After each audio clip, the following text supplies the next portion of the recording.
it's Chris here. Just give you a look at my next project. It's a third scale vinyl kit of the Predator, which I'm going to be building for my brother-in-law. It's obviously hollow, being a vinyl kit, and it's not too bad. It's a little bit warped, so I need to fix that up. But what I'm going to be doing is usually I either fill them up with plaster or expander foam. In this one I'm going to have to put like some metal rod or something, just because it's so big. I mean, let me give you an idea of how big it is. Oh jeez. Here's a big one. And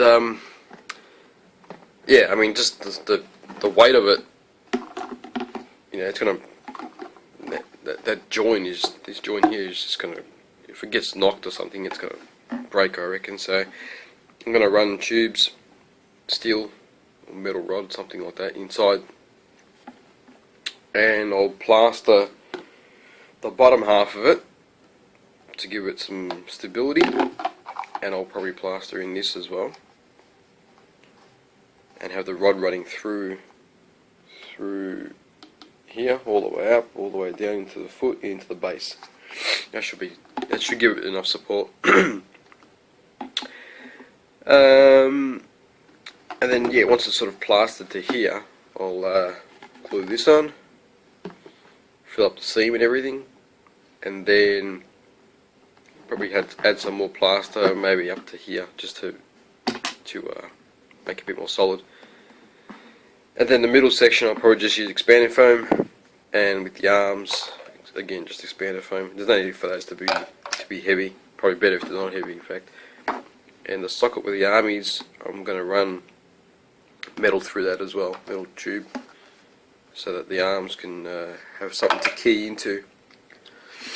So that's basically the first step I'm going to do.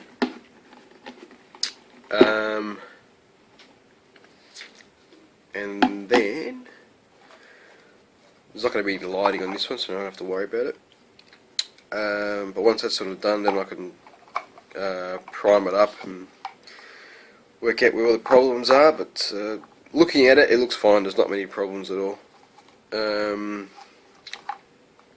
I'll keep the feet separate, even though I'm going to run the tube through it. Just going to be easier to paint like that, and the arms will be separate. Basically, the only thing I'm going to glue at the moment is the torso to the legs. What else? We got the hands. Obviously, they'll be separate. And again, I'll probably just glue in some piping, metal tube, whatever I'm going to use in there to make a good key for that. I think that would be easier and safest thing to do. We've got all the resin parts here for it. You know, his gun, laser, whatever it is. Got a skull and some other little skulls and stuff. I'm not sure what that's supposed to be on his, across his chest, on like a little, what do you call it? Some sort of rope, like a trophy, or if I'm going to be using that on the base. I'll have to sort of work it out, see what my brother-in-law wants to do with that. Also comes with this little piece here, which is the leather, well, it's resin, but it's a leather skirt, I guess, which sits on the back. And it's, as you can see there, it's way out. So that's actually probably going to be my starting point, because the resin most probably would not be warped. So what I'll do is I'll shape the bottom section to fit the resin, and then shape the torso to fit the legs. If that makes sense. So that'll be my starting off point, getting all the wire armature, I guess you want to call it, inside and done, and the plaster and the expanded foam, and then I can start painting it up, well, filling up seams and whatever, and then painting. There wouldn't be that many seams. The main one, I think, is the torso and leg joint. Well, that's it. So I'll get to work on that, and I'll see you soon. Alright guys, got a bit of work done on the Predator figure. I basically just made a base. Just a quick base. Just so I could put the plaster in it while I was sort of standing up, and I suppose when I paint it would be easier to handle. I've glued the feet together to the shins or the ankles. I guess it's the shins. And I glued both of them together, and I just ran a bit of water inside to see if there's any leaks. There was one leak that was here, but I fixed that up. But just as a precaution, I put some tape around it, just in case. And then I basically filled it up with plaster. Well, most of it anyway, I ran out. So I have to fill up that next section. As you can see, I've put two bits of timber in there that goes straight through down to the bottom of the base. So this sucker ain't going nowhere. And it weighs a good, like, I don't know, 2 kilos now or something. I did get a little leak, which was strange because water didn't come out, so maybe something moved, but it was nothing big. It's easy to come off. Like, it didn't go all over the place. But so yeah, that's where I am at the moment. I basically put a bit of, what do you call it, poster tack, just to cover up the holes to hold the plaster in, but yeah, obviously it didn't work too well there.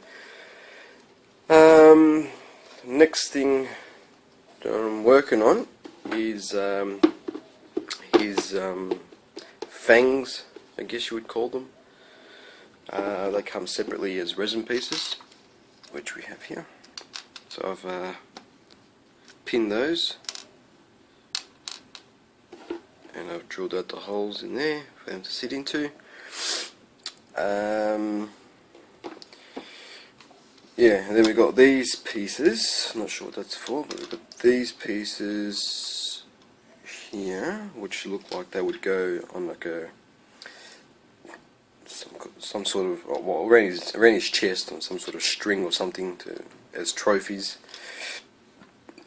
This piece I'm not sure whether that goes on there too. I don't think so. I'm thinking that probably goes on a base, but not really, because I mean, if you look at the size of his head, it's not that much bigger than a human head, unless it's really shrunken. Yeah, I'm not too sure about that one. Originally I thought I was going to stick it in the base, and also there's this piece which looks like it's part of the jaw, but again it sort of looks weird. Looks like it sits like that. Yeah, I don't know, I have to sort of look at some reference pics or something to figure out where they come from. And also this piece, I've got no idea what that's for. I have to find that out. Here's his gun, blaster, whatever you want to really call it. And there is 2 blades that retract, and they sit on his hand in there, or on his arm, forearm. So they won't be too difficult to glue in later after they're painted, so that's fine. This I'm not sure if I'm going to glue in before or after painting. Have to figure that out. But basically the next step is to put the fangs in, and then I will probably mount it on here and glue that in and fix up that seam. And man, he's a big sucker, look at that. It's huge. Anyway, go away. Yeah, so I fixed that seam up, and then I'm thinking I'm going to put some plaster in through these holes that I've made. I might make them bigger actually. That way I can sort of probably fill it up from the bottom where that ended up to, say, halfway at least. So it holds the 2 pieces together, and it'll hold those 2 dowels that are in there. And that should be fairly strong. And then I guess it would be ready for primer, because I'm going to keep the arms separate, paint them separately, and then glue them on later. I think that's going to be easier to paint everything like that, because that's why I got the holes in the other piece. So I'll put another dowel going through this whole chest and something in here that'll hold that together. I'll probably just put expanding foam in these. There's no need to put plaster in them, just add extra weight for nothing really. And the same with his arms, just expanding foam there. Oh sorry, his hands, not his arms. And that's it for now. So I'll get to work on that and I'll let you know how I go. Catch you later.